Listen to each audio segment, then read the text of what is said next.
Hey brewers, Brad here with Fucked Up Fridays. This fucker really grinds my gears, okay? Great setup. You got the pressure fermenting, UV coating, so you don't have to put a t-shirt on it. Pressure transfers, you can even use it as a keg.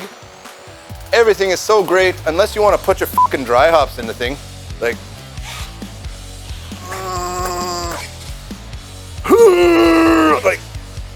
okay, Nico, come here, give me a hand, Okay, you got it? Okay, you try, I got it. Oh, fuck. Oh, no. Okay, so it's a fucking disaster, right?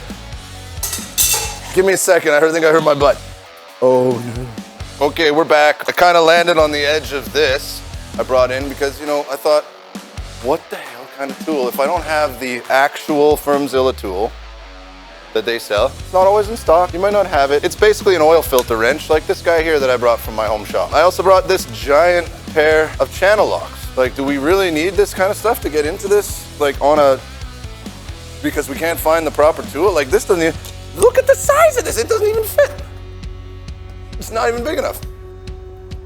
I don't even know if anything but the proper tool will actually work. That guy? Who has this? I don't even have it, I had to borrow it. What do we have that's actually available in a house? Screwdriver, hammer. This is a dead blow hammer.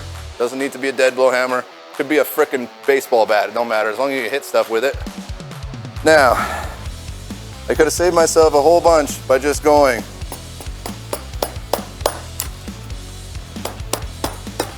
Like, eureka, I can put my fucking dry hops in, what a concept. Till next time, grain to glass, Fucked Up Fridays.